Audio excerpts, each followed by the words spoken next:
नमस्ते दोस्तों, आपका हमारे channel beginner approach to stock market में स्वागत है।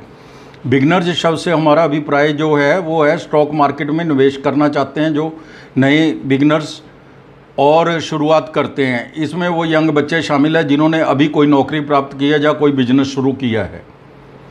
उनकी उम्र ज़्यादातर 18 से 30 साल के बीच में होती है। दूसरे हमारे सीनियर सिटीजन हैं जो अपने बिजनेस या नौकरी से रिटायरमेंट ले चुके हैं। तीसरे हैं हाउस वाइफ जिनके पास कुछ सेविंग्स रहती हैं जो उन्होंने बच्चों की शादी या कोई और मुसीबत के लिए रखी होती है।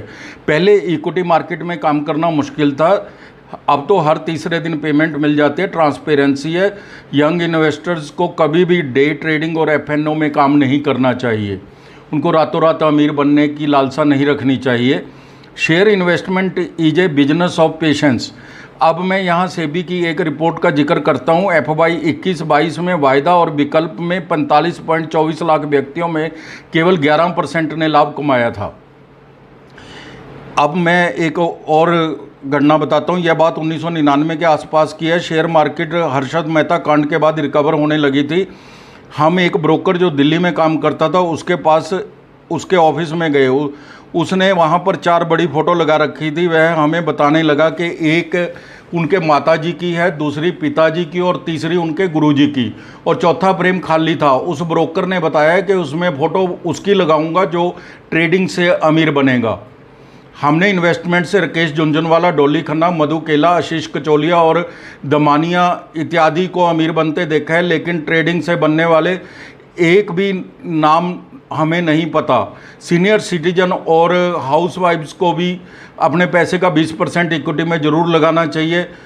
रिस्क एंड रिवार्ड में रिस्क कम है, रिवार्ड बहुत ज़्यादा है। हमारी टीम का अनुमान है 5 वर्ष में आप कम से कम FDR ब्याज से तो अच्छा रिटर्न प्राप्त करेंगे।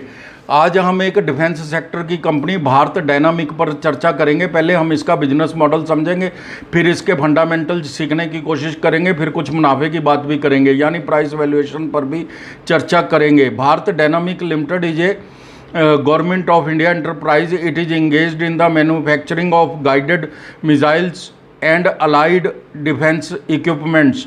वर्तमान में कंपनी की 3 विनिर्माण कंपनियां हैं जिनमें 2 तेलंगाना में और एक आंध्र प्रदेश में है। कंपनी अमरावती, इब्राहिमपट्टनम और झांसी में और सुविधाएं स्थापित कर रही है। BDL को 5 मोबाइल टारगेट एमुलेटर के विकास और निर्माण के लिए भारतीय नौसेना से प्राप्त हुआ एक ऑर्डर, जिसका अभी मूल्यांकन नहीं हुआ है। लगभग 12,000 करोड़ के आसपास का यह ऑर्डर है।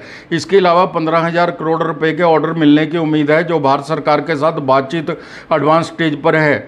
आकाश मिसाइलें और एंटी टैंक गाइडेड मिसाइलें स्वदेशी रूप से विकसित की गई हैं और निर्यात की अनुमति इस कंपनी को मिल गई है।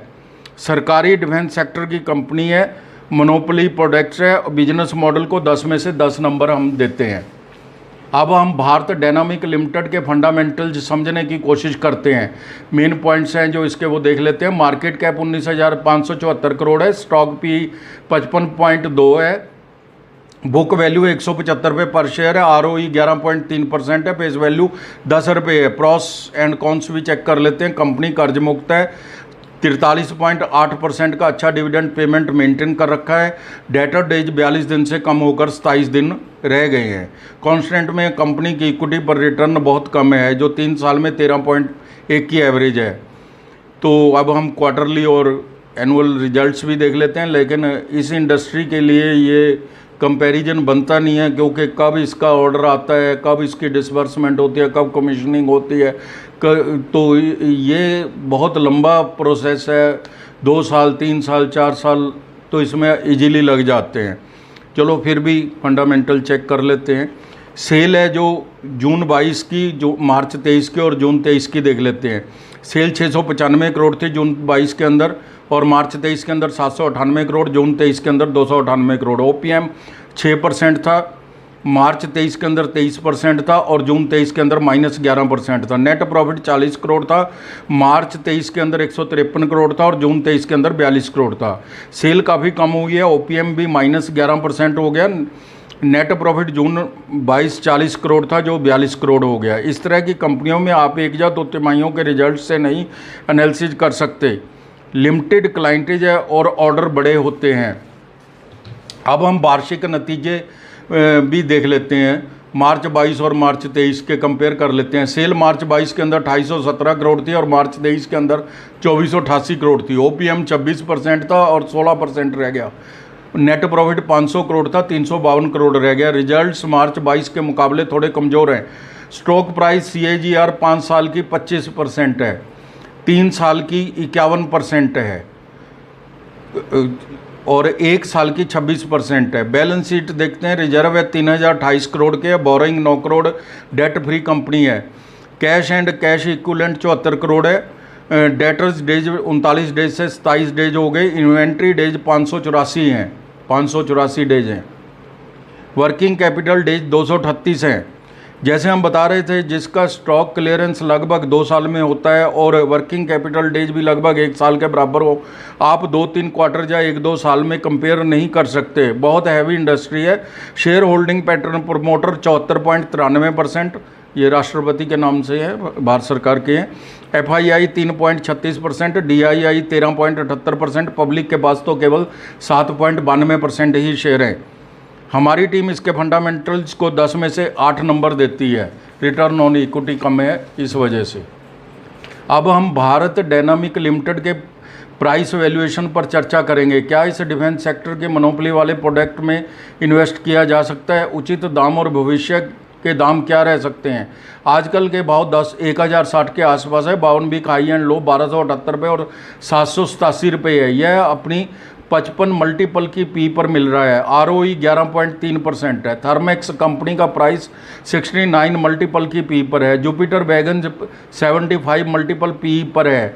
BEML लिमिटेड 60 मल्टीपल की पी पर मिल रहा है। सेक्टर पी 30 मल्टीपल पर है। थोड़ा शेयर प्राइस महंगा नज़र आता है।